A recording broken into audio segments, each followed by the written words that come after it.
नमस्कार साथियों, स्वागत है आप सभी का। तो आज की क्लास में आप लोगों का हिंदी का एक टेस्ट लिया जाएगा। यानी टेस्ट के बारे में मैं आप लोगों को बता दूं कि टेस्ट में कुल प्रश्नों की संख्या 25 है और हर प्रश्न के लिए आप लोगों को 5 सेकंड का समय दिया जाएगा और उसके बाद आंसर भी बताया जाएगा। तो आप लोग क्लास के एंड में बताइएगा कि कितने प्रश्न आज के टेस्ट में आप लोगों के सही गए हैं। तो चलिए ज़्यादा समय न लेते हुए आज की क्लास शुरू करते हैं और देखते हैं टेस्ट का पहला प्रश्न। तो देखिए, पहला प्रश्न है, हिंदी गद्य का प्रारंभिक लेखक कौन है? तो आपको बताना है कि इस प्रश्न का सही उत्तर क्या होगा। प्रताप नारायण मिश्र, लल्लू लाल, महावीर प्रसाद द्विवेदी या ब्योगी हरि। तो आप लोग इसका आंसर सोच लीजिए, आप लोग देख लीजिए इसका आंसर क्या है। तो देखिए, हिंदी गद्य का प्रारंभिक लेखक कौन है, तो इस प्रश्न का यहाँ पर राइट आंसर हो जाएगा ऑप्शन बी। याद रखिएगा, लल्लू लाल। तो यानी पहले प्रश्न का यहाँ पर राइट आंसर हो जाएगा ऑप्शन बी, लल्लू लाल। अब इसके बाद देखिए अगला प्रश्न है, खड़ी बोली गद्य के उन्नायक कौन है?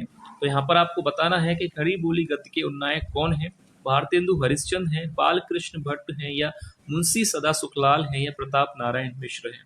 तो आप लोग अपने समय का उपयोग कीजिए, 5 सेकंड का समय है। तो देखिए यहाँ पर मैं आप लोगों को राइट आंसर बता दूं, खड़ी बोली गद्य के उन्नायक हैं ऑप्शन सी राइट हो जाएगा, मुंशी सदा सुखलाल। याद रखिएगा, ऑप्शन सी यहाँ पर सही आंसर होगा। तो अब इसके बाद देखिए अगला प्रश्न देखते हैं, खड़ी बोली गद्य की सर्वप्रथम रचना है। तो यहाँ पर आपको इस प्रश्न का राइट आंसर बताना है, इंदुमती, गोरा बादल की कथा, नासिकेतोपाख्यान या परीक्षा गुरु। तो देखिए 5 सेकंड का समय है आपके पास। खड़ी बोली गद्य की सर्वप्रथम रचना है, तो इस प्रश्न का जो सही आंसर होगा, याद रखिएगा, विकल्प बी यहाँ पर राइट हो जाएगा, गोरा बादल की कथा। खड़ी बोली गद्य की सर्वप्रथम रचना मानी जाती है गोरा बादल की कथा। अब इसके बाद देखिए अगला प्रश्न देखते हैं, हिंदी एकांकी के जनक माने जाते हैं जगदीश चंद्र माथुर, राम कुमार वर्मा, विष्णु प्रभाकर या उदय शंकर भट्ट। तो देखिए यहाँ पर इस प्रश्न का राइट आंसर होगा, आप लोग सोच लीजिएगा, हिंदी एकांकी के जनक माने जाते हैं। तो आप लोगों को इस प्रश्न का सही आंसर बता दूं, हिंदी एकांकी के जनक माने जाते हैं, विकल्प बी यहाँ पर राइट हो जाएगा, राम कुमार वर्मा को। हिंदी एकांकी का जनक किसे माना जाता है? राम कुमार वर्मा जी को। अब इसके बाद देखिए अगला प्रश्न देखते हैं, कौन सी रचना ब्रज भाषा की नहीं है? तो यहाँ पर आपको आंसर बताना है कि कौन सी रचना ब्रज भाषा की नहीं है। धनपाल कथा, अष्टांग योग, कोक कथा या कोक मंजरी। तो इन चारों में से कौन सी रचना है जो ब्रज भाषा की नहीं है? तो आप लोगों ने अपना आंसर सोच लिया होगा।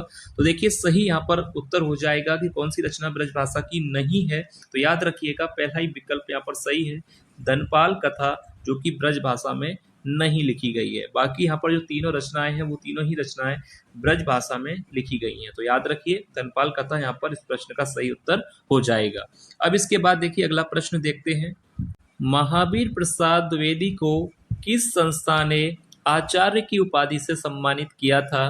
केंद्रीय शिक्षा संस्थान ने, हिंदी साहित्य सम्मेलन, नागरी प्रचारणी सभा ने या संपूर्णानंद विश्वविद्यालय ने। तो आप लोग अपना आंसर सोच लीजिएगा कि महावीर प्रसाद द्विवेदी को किस संस्था ने आचार्य की उपाधि से सम्मानित किया था। तो इस प्रश्न का जो सही उत्तर होगा ऑप्शन सी, यानी नागरी प्रचारणी सभा ने। याद रखिएगा, महावीर प्रसाद द्विवेदी को नागरी प्रचारणी सभा ने आचार्य की उपाधि से सम्मानित किया था। तो यहाँ तक आपको क्लियर है। अब देखते हैं अगला प्रश्न, हिंदी का पहला मौलिक उपन्यास कौन सा है? आनंद मठ, परीक्षा गुरु, नहुस या गोरा बादल की कथा। तो जो भी राइट आंसर है आप लोग सोच लीजिएगा कि हिंदी का पहला मौलिक उपन्यास कौन सा है। तो इस प्रश्न का जो भी सही आंसर है मैं आप लोगों को बता दूं, ऑप्शन बी यहाँ पर राइट हो जाएगा, परीक्षा गुरु। हिंदी का पहला मौलिक उपन्यास किसे माना जाता है? परीक्षा गुरु को। याद रखिएगा। अब इसके बाद देखिए अगला प्रश्न है, डॉक्टर नगेंद्र प्रसिद्ध हैं, डॉक्टर नगेंद्र प्रसिद्ध हैं आत्मकथा लेखन के लिए, गद्य गीत के लिए, यात्रा व्रत के लिए या आलोचना के लिए। तो जो भी राइट आंसर है आप लोग अपना आंसर देख लीजिएगा। डॉक्टर नगेंद्र प्रसिद्ध हैं, तो यहाँ पर इस प्रश्न का जो भी सही आंसर है मैं आप लोगों को बता दूं, डॉक्टर नगेंद्र प्रसिद्ध हैं, ऑप्शन डी सही हो जाएगा, आलोचना के लिए। याद रखिएगा, डॉक्टर नगेंद्र मुख्यतः किसके लिए प्रसिद्ध हैं? आलोचना के लिए। अब इसके बाद देखिए अगला प्रश्न देखते हैं, हिंदी साहित्य सम्मेलन के प्रथम अध्यक्ष कौन थे? आचार्य रामचंद्र शुक्ल, मदन मोहन मालवीय, श्याम सुंदर दास या महावीर प्रसाद द्विवेदी। तो जो भी राइट आंसर है आप लोग देख लीजिए। हिंदी साहित्य सम्मेलन के प्रथम अध्यक्ष कौन थे? तो इस प्रश्न का सही आंसर है ऑप्शन बी राइट हो जाएगा, मदन मोहन मालवीय, जो कि हिंदी साहित्य सम्मेलन के पहले अध्यक्ष थे। अब इसके बाद देखिए अगला प्रश्न है, हिंदी के प्रसिद्ध गद्य गीतकार हैं। तो आपको बताना है कि हिंदी के प्रसिद्ध गद्य गीतकार कौन हैं? देवेंद्र सत्यार्थी हैं, महादेवी वर्मा, मनु भंडारी या वियोगी हरि। तो इस प्रश्न का जो भी सही आंसर है आप लोग सोच लीजिएगा। हिंदी के प्रसिद्ध गद्य गीतकार हैं, तो इस प्रश्न का सही उत्तर होगा ऑप्शन डी, वियोगी हरि। हिंदी के प्रसिद्ध गद्य गीतकार हैं वियोगी हरि। अब इसके बाद देखिए अगला क्वेश्चन देखते हैं, काशी नागरी प्रचारणी सभा की स्थापना हुई। काशी नागरी प्रचारणी सभा की स्थापना किस वर्ष में हुई थी? 1887 या 1888, 1872 या 1893। तो आप लोग अपना आंसर सोच लीजिएगा। काशी नागरी प्रचारणी सभा की स्थापना हुई थी वर्ष 1893, यानी विकल्प डी यहाँ पर राइट आंसर हो जाएगा। 1893 में काशी नागरी प्रचारणी सभा की स्थापना हुई थी। अब इसके बाद देखिए अगला क्वेश्चन है, नागपुर में हिंदी विश्व सम्मेलन कब हुआ था? तो आपको बताना है कि नागपुर में हिंदी विश्व सम्मेलन किस वर्ष में हुआ था? 1974 या 1975 या 1977 या 1978। तो आप लोग अपना आंसर सोच लीजिएगा। तो देखिए इस प्रश्न का जो भी राइट आंसर है मैं आप लोगों को बता दूं, यहाँ पर राइट आंसर हो जाएगा विकल्प बी, यहाँ पर सही होगा। वर्ष 1975 में हिंदी विश्व सम्मेलन का आयोजन जो है नागपुर में हुआ था, याद रखिएगा 1975, यहाँ पर राइट आंसर हो जाएगा। अब इसके बाद देखिए अगला प्रश्न देखते हैं, मनस्वी मित्र तुम धन्य हो कथन है, यह कथन जो है किस रचना का है कि मनस्वी मित्र तुम धन्य हो? गेहूं और गुलाब का, या कुटज निबंध, सन्नाटा या निंदा रस। तो देखिए यहाँ पर आपको बताना है कि किस रचना से यह कथन लिया गया है, मनस्वी मित्र तुम धन्य हो। तो देखिए यहाँ पर मैं राइट आंसर आप लोगों को बता दूं कि इस प्रश्न का जो राइट आंसर होगा ऑप्शन बी यहाँ पर राइट हो जाएगा, कुटज निबंध में। मनस्वी मित्र तुम धन्य हो यह कथन जो है किस रचना में है? कुटज, जो कि निबंध है। और यह निबंध किसका है? याद रखिएगा हजारी प्रसाद द्विवेदी जी का। हजारी प्रसाद द्विवेदी जी का यह निबंध है, याद रखिएगा हजारी प्रसाद द्विवेदी जी का यह निबंध है कुटज, और इसका यह कथन है। अब इसके बाद देखिए अगला क्वेश्चन देखते हैं, जालपा प्रेमचंद के किस उपन्यास का पात्र है? तो 5 सेकंड है आप लोगों के पास, आंसर देख लीजिएगा। जालपा प्रेमचंद के किस उपन्यास का पात्र है? गबन, रंगभूमि, प्रेमा या कर्मभूमि। तो राइट आंसर हो जाएगा इस प्रश्न का ऑप्शन ए, गबन। याद रखिएगा जालपा मुंशी प्रेमचंद के किस उपन्यास का पात्र है? गबन उपन्यास का पात्र है, याद रखिएगा। अब इसके बाद देखिए अगला प्रश्न देखते हैं, पृथ्वी कल्प के रचनाकार हैं। पृथ्वी कल्प रचना के रचनाकार हैं भारत भूषण अग्रवाल, गिरिजा कुमार माथुर, नरेश मेहता या अज्ञे। तो देखिए आपको बताना है कि यहाँ पर राइट आंसर क्या होगा, तो आप लोग अपना आंसर सोच लीजिएगा।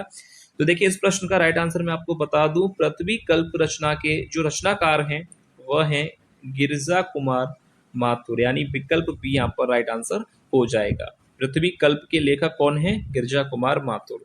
अब इसके बाद देखिए नेक्स्ट क्वेश्चन देखते हैं, आयोग वह कहा जाता है। आयोग वह कहा जाता है अल्प प्राण को, संयुक्त व्यंजन को, महाप्राण को या विसर्ग को। तो आप लोग अपना आंसर सोच लीजिएगा।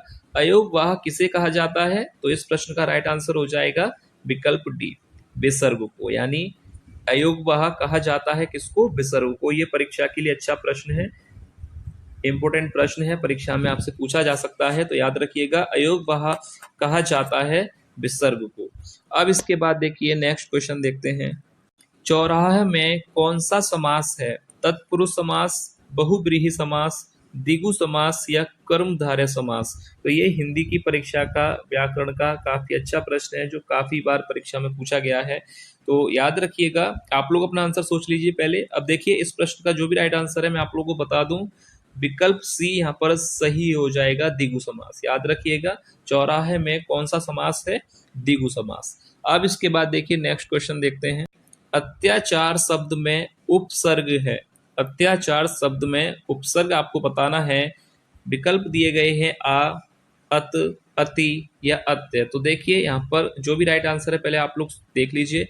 मैं आपको यहाँ पर बता दूं, इस प्रश्न का राइट आंसर हो जाएगा विकल्प सी, अति। याद रखिएगा, अत्याचार शब्द में उपसर्ग हो जाएगा अति। अब इसके बाद देखिए नेक्स्ट क्वेश्चन है, उथला शब्द का विलोम क्या है? गहरा, समतल, उभार या कोई नहीं। तो देखिए उथला शब्द का जो भी राइट आंसर है आप लोग अपना सोच लीजिएगा। उथला शब्द का विलोम यहाँ पर हो जाएगा विकल्प ए, यहाँ पर राइट होगा गहरा। याद रखिएगा उथला का विलोम होता है गहरा। ये प्रश्न आपसे परीक्षा में पूछा जा सकता है क्योंकि आया हुआ प्रश्न है। उथला शब्द का विलोम क्या हो जाएगा? गहरा। अब इसके बाद देखिए अगला प्रश्न देखते हैं, जिसके पास घर ना हो के लिए एक शब्द आपको बताना है कि जिसके पास घर ना हो के लिए एक शब्द क्या होगा? ग्रही, अभिषेक, अनिकेत या अंकिचन। तो जो भी राइट आंसर है आप लोग अपना सोच लीजिएगा। जिसके पास घर ना हो के लिए एक शब्द हो जाएगा विकल्प सी, यहाँ पर राइट हो जाएगा अनिकेत। अनिकेत का मतलब होता है जिसके पास घर नहीं होता, और अंकिचन वो होता है जिसके पास कुछ ना हो, यानी जो गरीब है, जो दरिद्र है, यानी जिसके पास कुछ भी ना हो के लिए बोला जाता है अंकिचन। पर यहाँ पर प्रश्न है कि जिसके पास घर ना हो, तो राइट आंसर हो जाएगा अनिकेत। अब इसके बाद देखिए अगला प्रश्न देखते हैं, चटिका का तद्भव क्या है? चटक, चक्र, चींटी या चिड़िया। तो देखिए चटिका का तद्भव आपको बताना है, तो आप लोग अपना आंसर देख लीजिएगा। चटिका का तद्भव क्या है?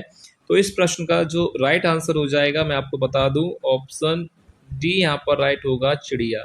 चटिका का तद्भव क्या हो जाएगा? चिड़िया। याद रखिएगा ये भी प्रश्न आया हुआ है परीक्षा में।